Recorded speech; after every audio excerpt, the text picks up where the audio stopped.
Shalom, salam sejahtera. Renungan malam seiman berjudul Hindari Sikap Memihak. Tetapi kalau kamu memandang muka, kamu berbuat dosa dan oleh hukum itu menjadi nyata bahwa kamu melakukan pelanggaran.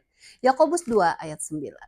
Dalam menuju kesatuan gereja, ada hal-hal yang perlu dihindarkan yang dapat memecah belah gereja itu. Misalnya, sikap egois, keangkuhan, yakin pada diri sendiri, merasa diri cukup baik, merasa lebih unggul, prasangka, kritik, pengingkaran janji, dan mengadu domba di antara orang percaya dapat berkontribusi kepada perpecahan di dalam gereja.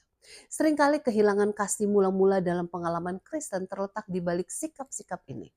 Penampilan baru dari karunia Allah di dalam Kristus di Golgota dapat memperbarui kasih kepada satu dengan yang lain. 1 Yohanes 4 ayat 9 sampai 11. Kasih karunia Allah yang dimediasi oleh Roh Kudus dapat menaklukkan sumber-sumber perpecahan ini di dalam hati yang alamiah.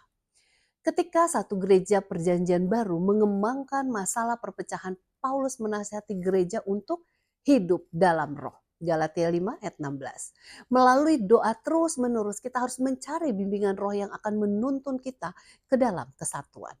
Hidup oleh roh menghasilkan buah roh. Kasih, sukacita, damai sejahtera, kesabaran, kemurahan, kebaikan, kesetiaan, kelemah lembutan, penguasaan diri. Galatia 5 ayat 22 dan 23. Yang merupakan penangkal yang efektif untuk suatu perpecahan.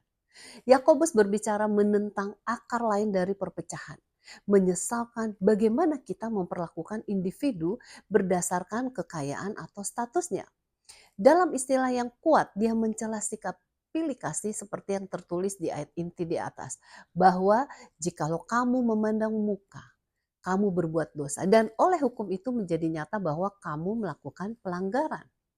Karena Allah tidak memandang muka, Kisah 10 ayat 34, kita seharusnya tidak memberikan rasa hormat yang lebih kepada sebagian anggota jemaat daripada kepada orang lain karena posisi, kekayaan, atau kemampuan.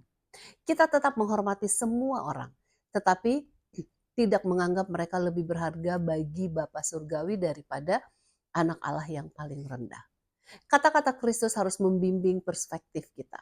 Sesungguhnya segala sesuatu yang kamu lakukan untuk salah seorang dari saudaraku yang paling hina ini, kamu telah melakukannya untuk aku. Matius 25 ayat 40. Yesus digambarkan dalam diri orang yang paling hina sebagai anggota yang paling diberkati. Semuanya adalah anak-anaknya, oleh karena itu semua itu sama penting baginya. Sama seperti Tuhan kita, anak manusia menjadi saudara bagi setiap putra dan putri Adam. Jadi kita dipanggil untuk menjangkau semua orang dari berbagai bangsa dan suku dan bahasa dan kaum. Semoga kita tetap bersatu dengan tidak membedakan sesama manusia, sebab semua berharga di hadapan Tuhan. Kiranya Tuhan memberkati.